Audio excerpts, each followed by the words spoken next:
A waitress says to the mafia boss, "Hi, sir. My mother has a tattoo just like yours." But what happened next shocked everyone. The prestigious Golden Crown restaurant fell silent as Joseph Salvini, Chicago's most feared mafia boss, stared at the young waitress, his face turning white as paper, then flushed, then white again.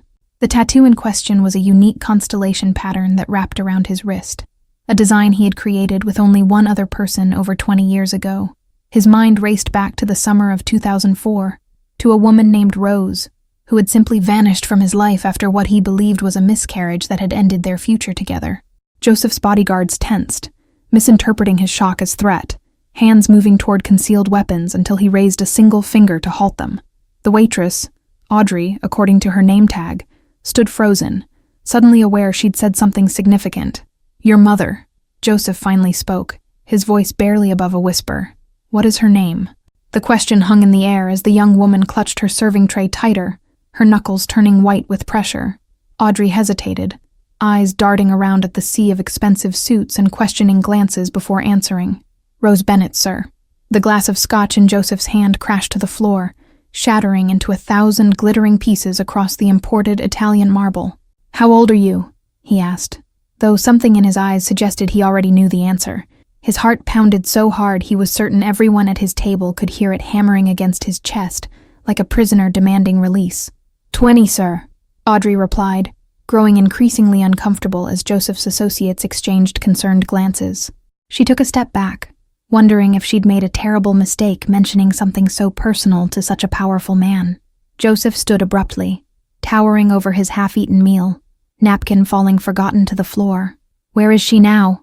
he demanded, voice cracking with emotion he hadn't allowed himself to feel in decades of building his empire. The other diners at nearby tables pretended not to notice the unfolding drama, but their furtive glances and hushed whispers told a different story. Joseph Salvini's reputation preceded him throughout Chicago, a man whose mere presence commanded respect, and whose anger had destroyed lives and businesses alike. Audrey's hands trembled slightly as she balanced her tray, caught between her professional training and the strange magnetic pull she felt toward this dangerous stranger. Something about his eyes, haunted, searching, familiar, made her pause when every instinct screamed at her to walk away. The restaurant manager rushed over, apologizing profusely for what he assumed was poor service. Joseph silenced him with a look that could freeze blood, his focus never leaving the young woman standing before him with familiar hazel eyes he should have recognized immediately. "Tell me where you live," he said, not as a threat, but with an urgency that surprised everyone at the table, including his most trusted lieutenant, who had never seen such raw emotion from his boss in 15 years of service. Audrey's chin lifted slightly, a flash of defiance in her eyes. "With all due respect, sir, I don't think my mother would want me giving our address to someone I just met, no matter how well-connected you might be in this city." Joseph pulled out his wallet, not for money, but for a faded photograph he'd kept hidden for 20 years. "Does your mother still have this small birthmark behind her right ear?" he asked, his voice dropping to a whisper as he showed Audrey an old Polaroid of a young woman with the same constellation tattoo. The silence that followed was deafening as Audrey's eyes widened in recognition. "How could you possibly know that?" she whispered, her serving tray trembling in her hands as the implications began to dawn on her. "I need to see her," Joseph said, no longer a request, but a desperate plea from a man who suddenly realized he might have lost much more than he had ever known. "Please, there are things that happened, things I was told, that might not be true." The young waitress looked at the powerful man before her, seeing for the first time beyond the expensive suit and fearsome reputation to something broken and human. "My shift ends at 9, she finally said, writing an address on her order pad. "But I'm warning you, she might not want to see you after all this time. Chicago, 2004. The summer air hung heavy with promise, as Joseph Salvini, heir to the city's most powerful crime family, spotted Rose Bennett reading poetry in Grant Park. She wore cut-off jeans and a university sweatshirt, worlds away from the polished women who typically sought his attention. "What are you reading?" he had asked, surprising himself with his interest. Rose looked up, unimpressed by his designer clothes or the two bodyguards hovering discreetly nearby, and showed him her worn copy of Pablo Neruda's love sonnets. Their romance blazed like wildfire, intense, consuming, and against all reason. Rose, a nursing student from a working-class family, knew who the Salvinis were. but saw beyond Joseph's notorious family to the man who quoted poetry and dreamed of legitimacy. "We'll leave this all behind," Joseph promised one night, as they lay beneath the stars at his lake house, tracing the constellation pattern they'd designed together. "My father's business, the family name, none of it matters compared to what I feel for you." For 3 perfect months, Joseph kept Rose separate from his world, meeting her between family obligations and the increasing pressure from his father to take his rightful place in the organization. She became his escape, his glimpse of a different life where choices weren't predetermined by blood. The pregnancy test changed everything. 2 pink lines that represented both dream and nightmare collided as Rose showed Joseph the result with tears in her eyes, uncertain if they were from joy or fear. "My father will never accept this," Joseph said, pacing the small apartment Rose shared with 2 other nursing students. "He has plans for me to marry into the Donato family, to strengthen our position against rivals from the east side." His father's reaction was worse than he'd imagined. "Get rid of it," Don Salvini had commanded, slamming his fist on the mahogany desk that had witnessed 3 generations of family decisions. "Or I'll make sure she disappears permanently. Your choice." Joseph gave Rose money for an abortion, tears streaming down his face as he explained the impossible situation. "I can't protect you from my father," he admitted, shame burning his throat like acid. "He'll never let us be a family." The hotel room where they met for the last time became a mausoleum for their dreams, walls closing in as Rose clutched the envelope of cash with white knuckles. Outside, rain pounded against the windows, nature itself mourning what they were about to lose. Later that night, alone in his father's study, Joseph smashed his fist through an antique mirror, the physical pain a welcome distraction from the hollow ache in his chest.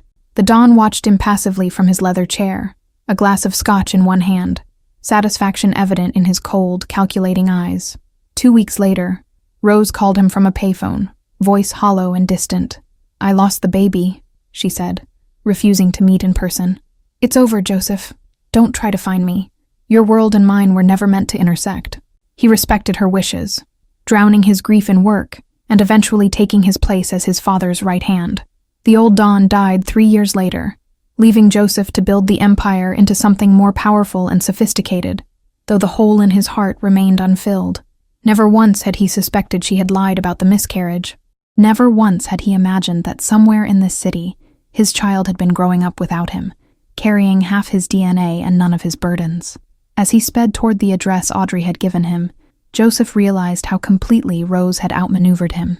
She had protected their child from his world in the only way she could, by making him believe that world didn't exist.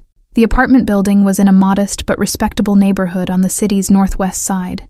Joseph dismissed his driver, standing alone on the sidewalk for the first time in decades, staring up at the 3rd-floor windows where warm light spilled out into the gathering darkness. The knock on the door came at exactly 9:30 p.m. Rose Bennett froze at the familiar sound. 3 quick taps followed by 2 slower ones, a pattern she hadn't heard in 20 years but instantly recognized. Her medical textbooks lay scattered across the small dining table where she'd been studying for her nurse practitioner exam. "Mom," Audrey called from the hallway. "There's someone here to see you." The careful neutrality in her daughter's voice told Rose everything she needed to know before she even opened the door to find Joseph Salvini standing in her modest apartment, looking both powerful and somehow lost. The silence between them stretched like an eternity. 20 years of unspoken words hanging in the air between 2 people who had once known every inch of each other's souls. Joseph broke first, his eyes never leaving her face as he said, "You lied to me about our child." "I protected our child," Rose corrected, chin raised in defiance despite the trembling in her hands. "Your father threatened to make me disappear if I didn't end the pregnancy. Do you think I believed for 1 second that a man who would kill his grandchild would hesitate to kill me once I was no longer carrying it?" Joseph flinched, as if physically struck, the truth in her words impossible to deny. "You could have told me after my father died," he said, eyes darting to Audrey, who stood watching this exchange with growing understanding. "That was 17 years ago, Rose. And by then you were Chicago's most feared man, with rivals and federal agents watching your every move," Rose countered, crossing her arms protectively over her chest. "Should I have brought our daughter into that spotlight? Painted a target on her back for every enemy you've made?" Audrey stepped forward, interrupting what was quickly becoming a heated argument. "I think I deserve to be part of this conversation considering it's my existence you're discussing," she said, her voice steady, Despite the emotional earthquake reshaping her understanding of her own history, Joseph turned to really look at his daughter, their daughter, seeing now the perfect blend of his features and Rose's in her face. "I would have given you everything," he said quietly, addressing both of them. "Security, education, protection, anything you needed."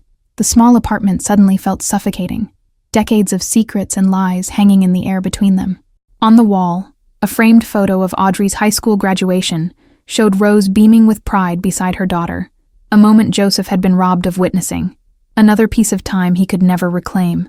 Audrey moved to the window, needing space to process the seismic shift in her identity. 20 years of believing she was simply the daughter of a hardworking nurse had evaporated in an instant, replaced by the complicated reality of being a Salvini heir with all the privilege and danger that entailed. "We needed normal," Rose replied, softening slightly as she gestured around their modest apartment with its water stains on the ceiling and secondhand furniture. "We needed quiet, ordinary lives where Audrey could become whoever she wanted to be without the shadow of the Salvini name." Audrey glanced between her parents, piecing together the fragments of a history she'd never known existed. "So you're really my father?" she asked Joseph directly, studying his face with new intensity. "All these years, Mom said my father died before I was born." "In many ways, that wasn't a lie," Joseph answered, surprising both women with his honesty. "The man your mother loved, the one who dreamed of leaving everything behind to build a life with her, he did die, replaced by someone who could survive in my world." Rose moved toward the kitchen, needing distance from the intensity of the moment. "Would anyone like some coffee?" she asked, falling back on hospitality as a defense mechanism against the emotional tidal wave threatening to overwhelm her carefully constructed life. 2 weeks after the shocking revelation, Audrey sat across from Joseph at his private table in the Golden Crown restaurant, no longer as a waitress, but as his daughter. The tension between them had softened, replaced by a cautious curiosity as they navigated this newfound relationship neither had prepared for.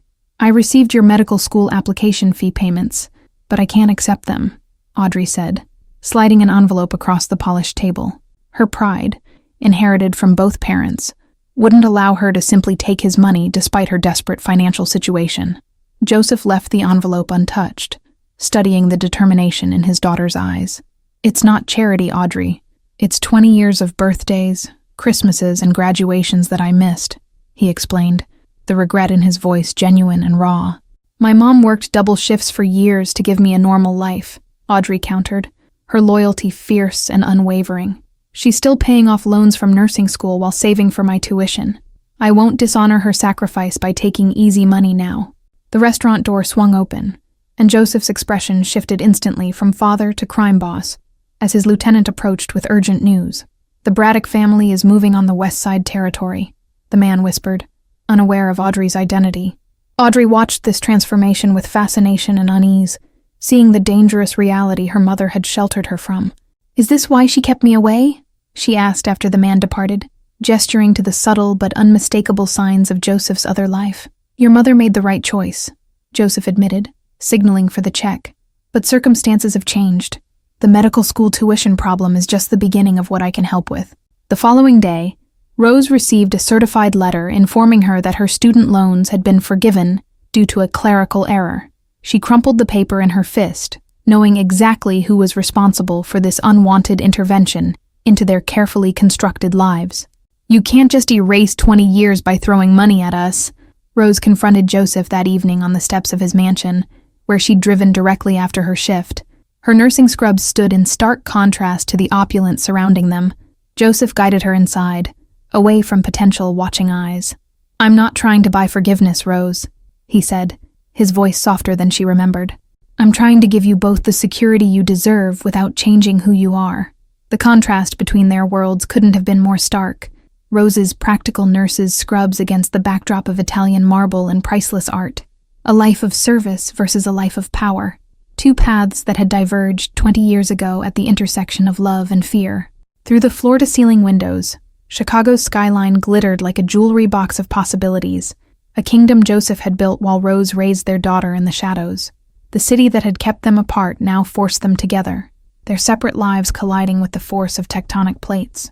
The mansion's interior told the story of a man who had everything money could buy and nothing that truly mattered. Pristine furniture sat unused in perfect rooms, expensive art, adorned walls no one ever admired, and silence echoed through spaces designed for a family that had never materialized. "You live alone in all this?" Rose asked, momentarily forgetting her anger as she glimpsed the emptiness of his existence. The question hung between them, loaded with 2 decades of separate choices and shared regret. Joseph's phone rang before he could answer, the screen lighting up with an urgent message that drained the color from his face. "Audrey's been followed from her evening class," he said, already moving toward the door, pulling Rose alongside him. "My security team just spotted Braddock's men tracking her back to your apartment." "This is exactly what I feared," Rose whispered, as they sped through the Chicago streets in Joseph's armored car.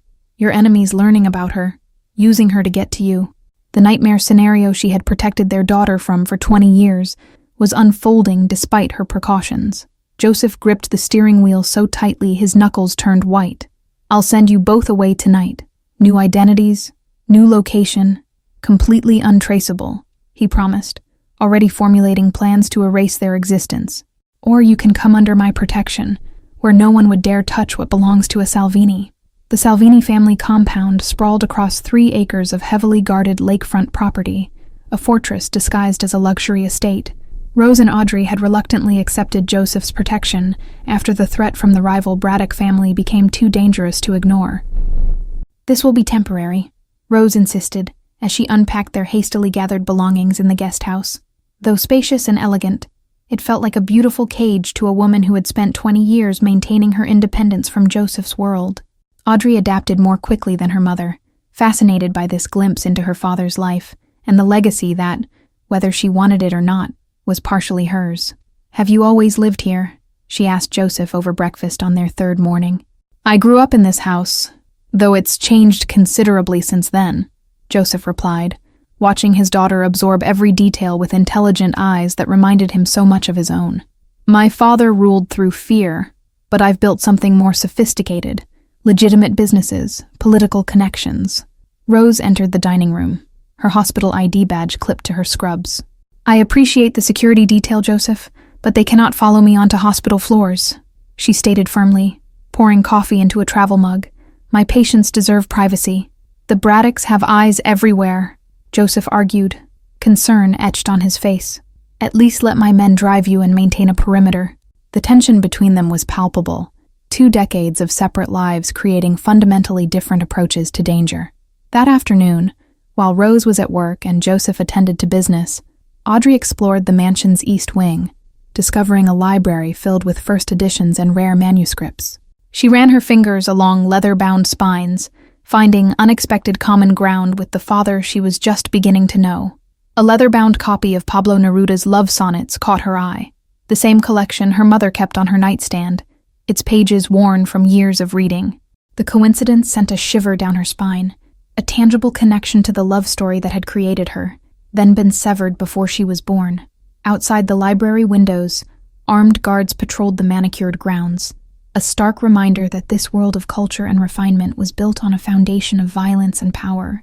Audrey wondered how many of these men knew who she was, the secret daughter suddenly thrust into the spotlight of a dangerous family legacy.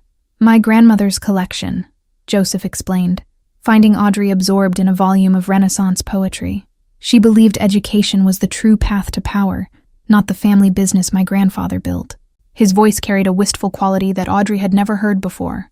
The peaceful moment shattered as Joseph's security chief burst in, his expression grave. "We've intercepted communications," he reported.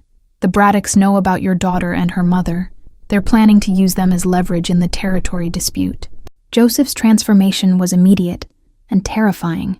Gone was the contemplative father sharing family history, replaced by a man whose cold fury made the temperature in the room seem to drop. "Move them to the lake house tonight," he ordered. "Triple the security and tell no one, not even our own people." "I have an exam tomorrow," Audrey protested when informed of the plan. "And Mom has patients who depend on her. We can't just disappear because some rival of yours is making threats." Joseph paced the library, torn between his desire to protect his newly discovered family and his respect for the independent lives they'd built without him. 20 years ago, I let your mother make the decision to keep you safe," he finally said. "I won't make the same mistake twice."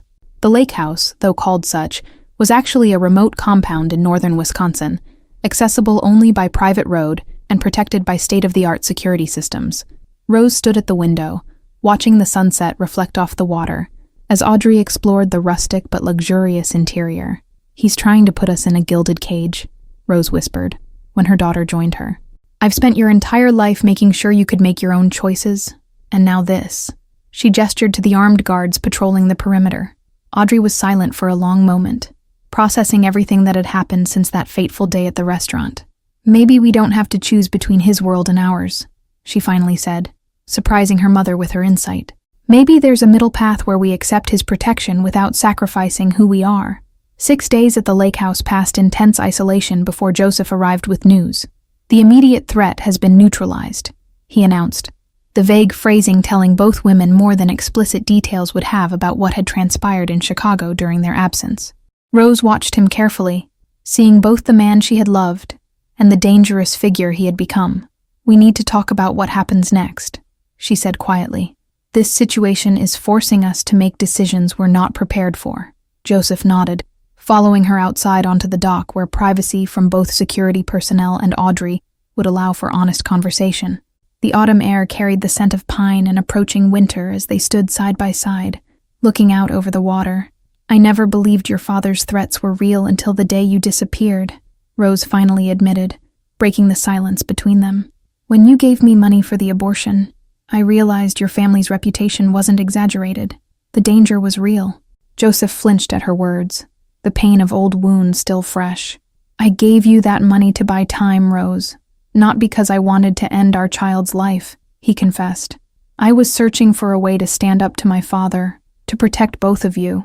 By the time I discovered I was still pregnant, I was already in San Francisco," Rose continued, wrapping her cardigan tighter around herself. "I called to tell you about the supposed miscarriage because I knew it was the only way to keep our baby safe from your world." The revelation hung between them. 20 years of misunderstanding finally clarified in the crisp air above the still lake.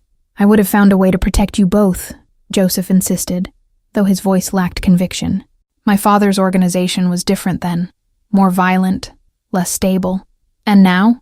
Rose challenged, turning to face him directly for the first time. "What would happen to Audrey if your enemies discovered a Salvini heir who hasn't been raised in the family traditions?" Joseph had no answer that would satisfy her, the truth too complex and dangerous to articulate. "She has my name whether she uses it or not," he finally said, "and that means something in Chicago, for better or worse."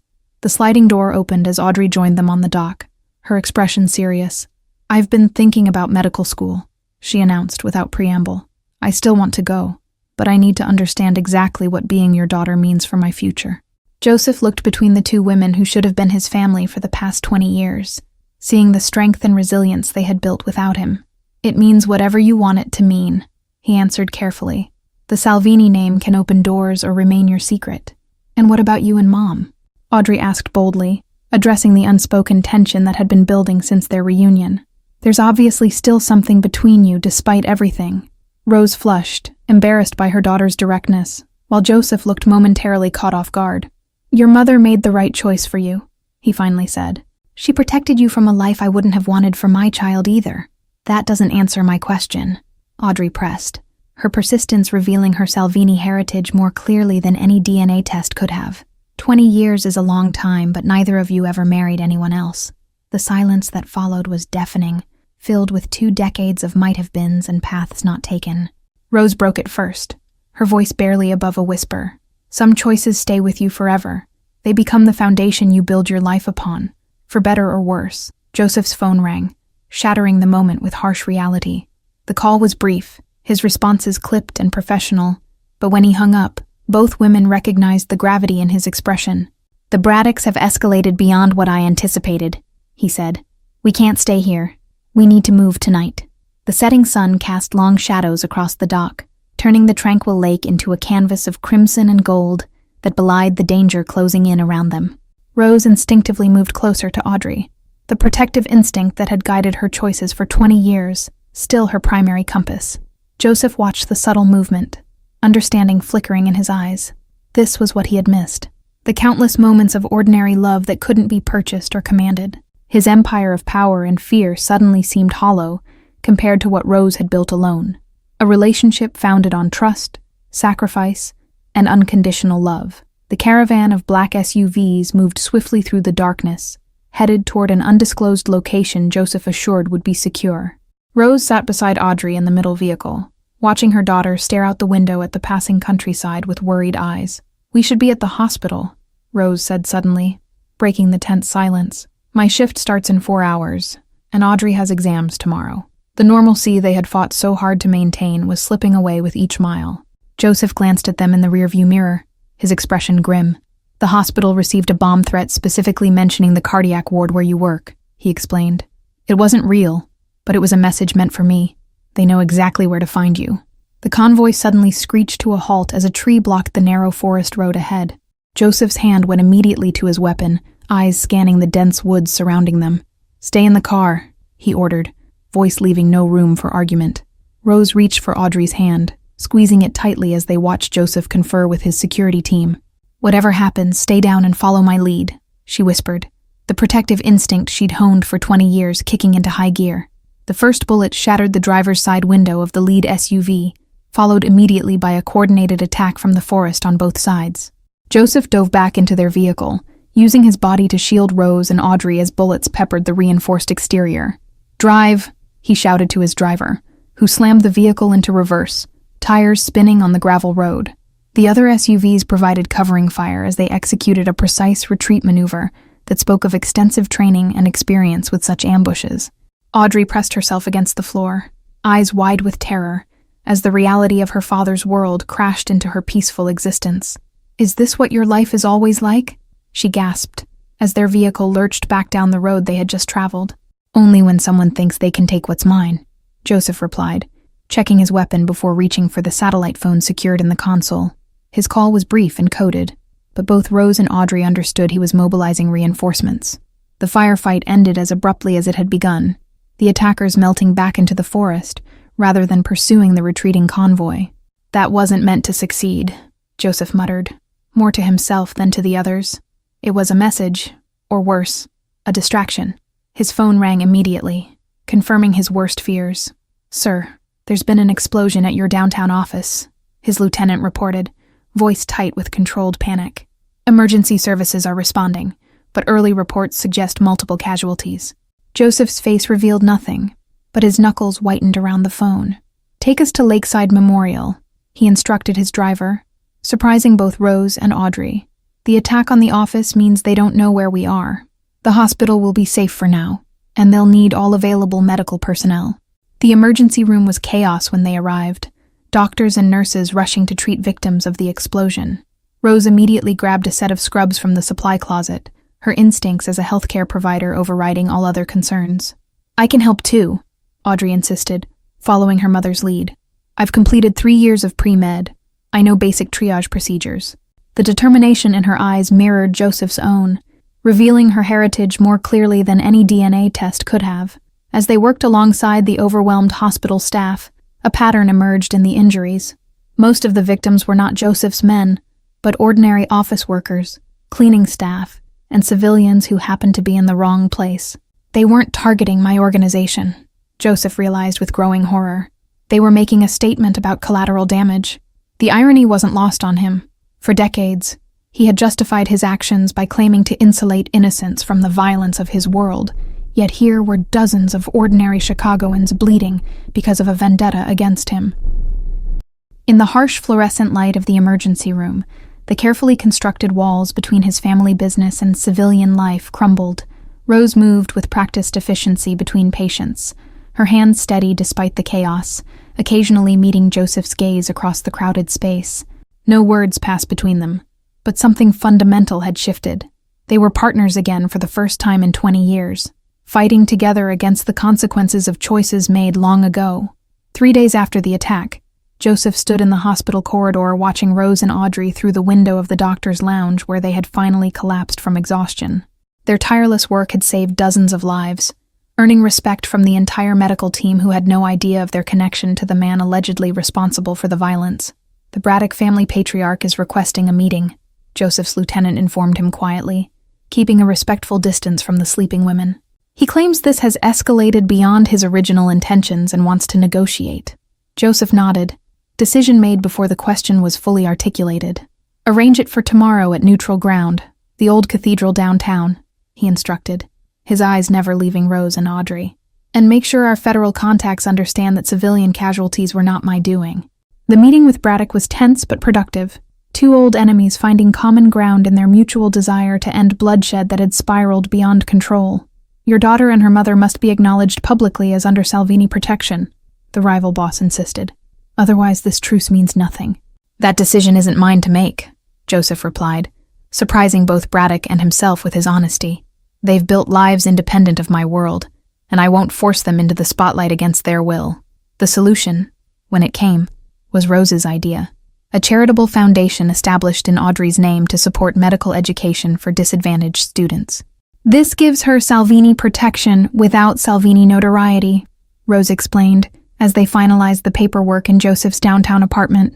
"The Audrey Bennett Medical Scholarship Fund," Joseph read from the incorporation documents, approval evident in his voice, "funded by anonymous donors, but with the implicit understanding throughout Chicago that it falls under Salvini protection."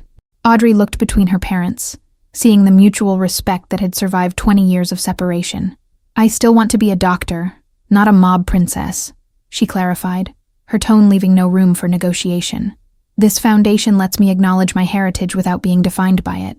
As spring arrived, bringing new life to Chicago's parks and lakefront, the fragile family they had formed began to find its balance. Joseph purchased a brownstone near the hospital where Rose worked, establishing a neutral territory where all three could meet without the shadows of his mansion or the constraints of Rose's small apartment. "Medical school acceptance letters came today," Audrey announced one evening as they shared dinner in the brownstone's elegant kitchen. "I got into Northwestern and Johns Hopkins. Her achievements were her own, earned through years of hard work rather than family connections." Joseph couldn't contain his pride, though he tried to temper his reaction to match Rose's more measured response. "Whichever you choose, the foundation will cover everything," he assured her. "Your focus should be on becoming the best doctor you can be." "Actually," Audrey began hesitantly, setting down her fork, "I'm considering deferring for a year." The statement caught both parents by surprise, their expressions prompting her to continue quickly. "I want to work with the foundation, help establish protocols for selecting scholarship recipients." Rose studied her daughter carefully, seeing the determination that had always defined her. "This isn't about the scholarships," she said gently. "You want time to understand your father's world before you commit to your own path. Is that so wrong?" Audrey challenged, glancing between her parents. "For 20 years, half my identity was hidden from me. I need to understand where I come from before I can truly decide who I want to become." Joseph remained silent, emotions warring within him, pride at his daughter's desire to know him battling with fear of what that knowledge might bring. "My world isn't something you can experience temporarily," he finally said. "Once people associate you with the Salvini name, that connection never disappears." The discussion continued late into the night, three people navigating the complicated terrain of family, identity, and the shadows of the past. By morning, they had reached a compromise. Audrey would attend Johns Hopkins in the fall, but would spend the summer learning about the legitimate businesses Joseph had built, while the foundation would become a family project they could share regardless of distance.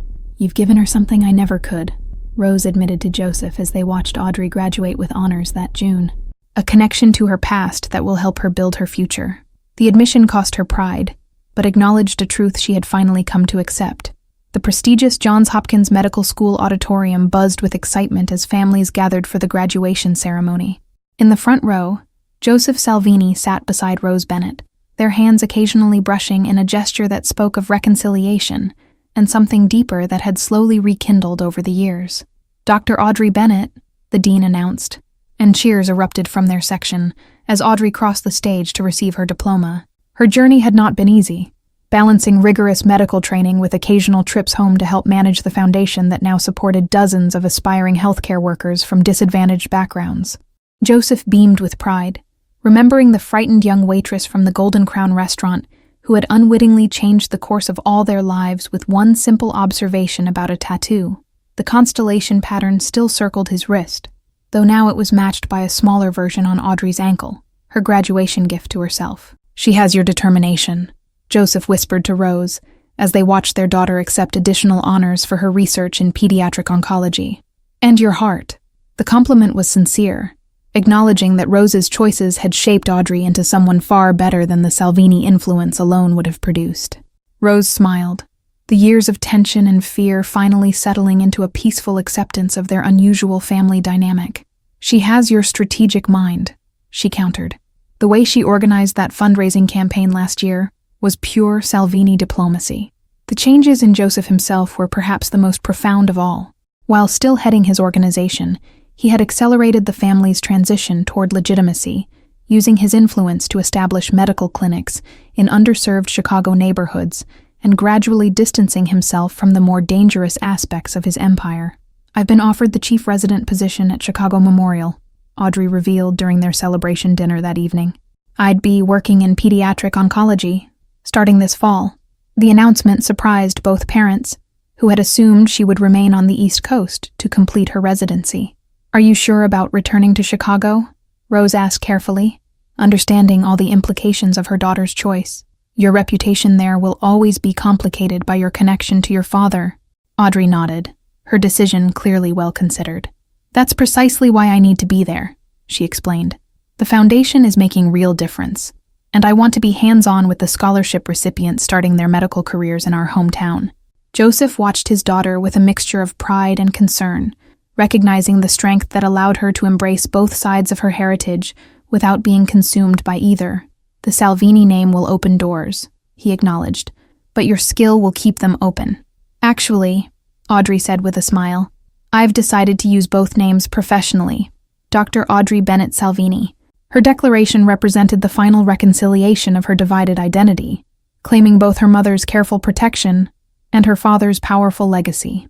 Later that evening, as Audrey chatted with former classmates at the hotel bar, Joseph and Rose found themselves alone on the terrace overlooking the Baltimore harbor.